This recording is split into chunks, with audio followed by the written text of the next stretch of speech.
Que ça valait la peine de le convoquer et de convoquer tout de même le présentateur de cette émission. Merci madame dañ nekk ci dictature rampante rek loolu mooy dëgg maintenant loolu li Doudou wax lu Doudou Wade wax amul dara lu ci garaaw man je peux dire pire ku ma convoqué ma dem wuyu parce que man wóolu ma suñu justice bu ñu ma convoqué sax du ma dem damay toog ñu jël si ma policier bu may enquête du ma ko wuyu du ma ko tontu boo ma yóbbee parquet procureur bu may interroger du ma la tontu boo may yóbbu mandat de dépôt may jubilé parce que nag loolu la justice bi di bëgg a nuurul quand la justice ne devient plus un dernier rempart elle devient un instrument de criminalisation de l'action politique et on a le droit de refuser xam nga lan la ñu sekk ak ñoom Pastef un contrat le contrat social moom la Rousseau théorisé l'état c'est un contrat social mooy man ak yéen ñii ak ñi nekk ci biti commerçant bi ak ñi ci des on a décidé de sortir de l'état sauvage ci mbirum mala ku man sa morom duma ñu dem ci jamono bu civilisé ñu ne kenn amatul droit de rendre sa bopp bon justice bu ñu la tooñee nga fajal sa bopp léegi dañ koy dénk ay nit looloo andi tribunal andi police andi gendarmerie andi parquet andi lépp boo tooñee da ngay porter plainte ñi nga xam ne ñoom nga wóolu ñu àtte la état de droit boobu sous la base d'un contrat social moo andi l'état dans sa grande dimension état nag mooy l'état li Ousmane Sonko jom théorisé te xamu ko ne l'état profond moo fi yàq réew mi xamul sax luy état profond moom il est un élément de l'état profond xamul luy état profond s'il se dégage de l'état profond donc Ousmane Sonko en toute sincérité il n'a pas place à la primature l'état profond c'est à la présidence et à la primature maintenant leur instrument seen bureau yeeg seen direction yi ak yooyu loolu mooy l'état profond maintenant beneen état bi nga xam ne ñun nous sommes dans la périphérie mooy ñun pour nax ñu nee na yow ci état nga bokk pour nax ñu parce que l'état dans sa grande théorie c'est une tromperie sociale looluy dëgg ils ne sont pas là pour nous alors ce contrat social moo andi préfecture andi mairie andi président de la république andi ay subdivision institutionnelle ak yooyu léegi lan mooy contrat mooy un acte qui te lie avec une personne ngeen déggoo ci ay termes mais contrat boobu bu demul ba doxul Mohamed doo ko rompre. Si quelqu'un a trahi le contrat social le contrat qui te lie avec quelqu'un doo ko rompre mais il y a des clauses la moo tax dans notre constitution il y a pas cette clause là et elle est insinuée dans la constitution. Quelle clause? Clause de rupture de contrat. Elle est insinuée dans la constitution il faut savoir lire. Quand un président de la République n'est pas capable de respecter les termes de contrat qui lui lient avec son peuple, ce peuple a le devoir de revendiquer la rupture du contrat. A le devoir même d'initier une rupture de ce contrat. Looloo waraloon Ousmane Sonko toog Ziguinchor ne mbokk yi maa ngi leen di woo à Dakar la grande marche de la libération. Pour libérer qui? Et pour libérer le peuple là, qu'est-ce que Ousmane Sonko a insinué dans cet appel? Que dañuy dox ci biir palais bi comme Samuel Doe sortir le président de la République le traîner dehors comme Samuel Doe. Termes yooyu la moo ko gën a grave la moo ko gën a violent. Qu'est-ce que nous on n'a pas entendu avec ces gens qui font le malin en convoquant des gens comme bon le sable quoi. Alors qu'ils ont tout dit, nous on a tout vu dans ce pays là. Ils ne respectent pas le contrat social, ces gens qui sont au pouvoir. Et si vous ne respectez pas le contrat social ñun peuple bi dañuy taxaw jëlee leen fi ngeen nekk. Bassirou Diomaye Faye xam nga au moins man maa ngi nii ci émission di wax ay nit wër ma moo daan dem chaque soir ci Jotna TV toog di wax 2 heures de temps les chroniques de Diomaye fàtte ngeen ko ci chronique yooyu ci la ñuy Diomaye wax ni le président malien Modibo Diarra askan wi dañ ko fekk ci palais bi ñuus ko ba mu xoolee côté Diomaye moo ñu jàngal loolu moo ñu ko rappelé man xamoon histoire boobu léegi comme ñun mënuñu wax ne Diomaye na askan wi fekk la palais ñuus la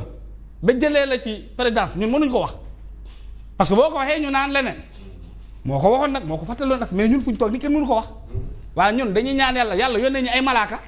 ñu sole leen ay tenue militaire fekk leen palais door ko ba mu génn ci présidence bi xanaa loolu amul loi bu ko prévoir da ngeen gis ci constitution bi ci code pénal fu ñu wax loolu léegi man wax naa yàlla may ñu ay malaaka sole leen ay tenue parce que ñii ils ont violé le contrat social respecté wuñu Sonko moo waxoon bu faloo day criminaliser homosexualité am na nu mu la talal wax yàlla loolu lañ la parce que yàlla dafa na ko Gomorrhe Sodome et Gomorrhe dëkk boobu dafa am ay buur yu fa nekkoon seen jabar yi di dimbali góor jigéen yi non mais histoire laa fa tëri Sodome et Gomorrhe quand la famille royale a soutenu l'homosexualité la pratique homosexuelle. mais yàlla ay malaaka la wàccee dëpp suuf si kan moo ko jàngul ci alxuraan day malaaka la wàccee. yonent yàlla loolu la tombé. dëppul suuf si lijjanti leen. yàlla nous avons un président de la République un ministre premier ministre qui avait utilisé nos chefs marabouts pour ne leen Macky Sall dafa am agenda góor jigéen sur la base de ces déclarations mensongères ils ont combattu le régime et il est sorti kooku nee na réew mi dañuy nu mu tudd tolérer homosexualité wàcceel ñu ay malaaka sol leen ay militaires ñu jaar Sandaga wàccee ñii. mais léegi kan moom mooy convoqué ci loolu. mais yow sa prière la mais yàlla na ko def kan moom mooy ko def dafa da nga gis code pénal wala code procédure pénale ba wax ne nit bu ñaanee yàlla dañ ko war a jàpp. c'est que fii on a fini de manquer de respect. dans ce pays il faut respecter le contrat social. le contrat social. mooy yaa waxoon ni boo faloo jën dañ koy may ci dëkk bi amat. waaw ana jën yi ñuy may ci dëkk bi kan mooy dem marché ñu lay may jën. dañ ko daan moom jamonoom ba mu nekkee xale dañ ko daan sànnante. voilà moom ak papaam fële ci géeju Sébikotane bi géej ba maa ngi koy wër ba léegi. mais quand même loolu yëpp dëgg nañ ko. nga ne yow da ngay abrogé. loi portant amnistie abrogé woo géeju Sébikotane bi. moo ko nekkee xale waaw. mais si on revient ci kaaw Pape Ngagne Ndiaye Ahmed ak comment il s'appelle suñu papa Doudou Wade aujourd'hui convoqué nañu Pape Ngagne Ndiaye peut-être parce que moo doon animé boobu la émission mais on sait tous que parfois nga invité nit tout de même am benn moment d'inadvertance nit yónnee la message nga sëgg di xool ba nit ki li mu wax échappé la loolu ça arrive à tout le monde parce qu'on reste des humains maintenant aujourd'hui on pouvait bel et bien convoquer Doudou même si moi je trouve que ça n'en valait pas la peine laaj ko kàddu yu mu yëkkati ci ban sens la ko yëkkatee xëy na mu justifié wu mais Pape Ngagne dans cette affaire-là je ne le comprends pas Ahmed et certainement am na ñeneen ñoo xamante ne nii comprendre ruñ ko. non man je comprends mooy volonté bi ñu amoon pour nërmeel yenn médias yi ak yenn journalistes yi nga xam ne jàpp nañ ne ils sont contre ce pouvoir ñoom ñoo taxaw wax ko carrément ne désormais sax yenn mbir yi bu amatee ci plateau bi dootu ñu yóbbu rek invité bi mais ka doon animé plateau bi ak média ba ca boppam dañ ko ciy boole. le ministre de la communication wax na ko. donc tey jii nii yaa ngi naan sax mu échappé la mais par exemple un monsieur comme Doudou Wade bu toog ci plateau di wax maanaam Pape Ngagne lu mu ko mën a direct en direct. non tu peux rien faire. daan ko noppi li ngay wax bu ko fi waxee. mais c'est loolu ban journalisme la loolu wala danaan ko li nga wax d'accord ma ci mais du ko def donc responsabilité wu kiy wax. moom la maintenant ñiy interpréter tamit parce que ñoom ci interprétation ak génne wax ci contexte yóbbu ko fu leen neex commenter ko nu mu leen neexee loolu tamit ñoom la man li ma ci naqari rek lenn la mooy lan moo tax à chaque fois pour procureur autosaisir il faut que waa Pastef jënd dem ci réseaux sociaux yi yuuxu ngal-ngal garaaw na li mu wax laa ilaaha illallah woo ko ana procureur foo ne ñu woo la ça se passe comme ça yépp noonu la demee léegi nag loolu man moo ma yëm inaperçu aussi. non ci réew moo xam ne nee nañ réewu yoon la ci réew moo xam ne nee nañ nit ñi dañoo libre tey jii nii li ñu def sëñ bi sëñ Moustapha Sy Al Amine ana procureur yëgu ko mais na loolu noonu lan moo tax procureur autosaisirul te loolu moo gën a mën a indi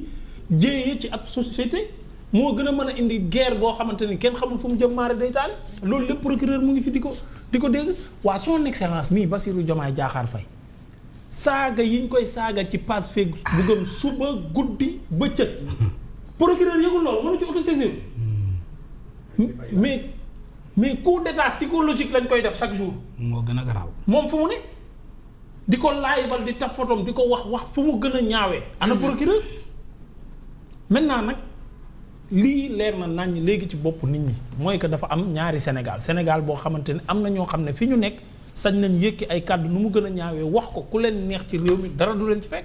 am Sénégal boo xam ne dafa am ñoo xam ne dañ leen a bëgg a noppiloo amatuñ droit wax seen xalaat ci réew mi mooy ñun ñii mooy Doudou Wade mooy Pape Ngagne Ndiaye mooy keneen ak keneen loolu nag nee naa ku mu neex nga jéem ko maa ngi ko doon wax démb ne ay di leen gëmloo ne sax di leen ko jéem a gëmloo ne sax démocratie bi ñoom mën nañ koo reculer da nga leen di jay mën nañ essayer nag comme nii essayer mais fii gars yi du ñu noppi dañuy wax seen xalaat wax ko nu mu leen neexee après ku nekk jël responsabilité lii moo fi am léegi nag vouloir nit ñi xëy di xalamal benn nit wala di tagg benn nit wala di wax lu neex benn nit loolu mënta am ci Sénégal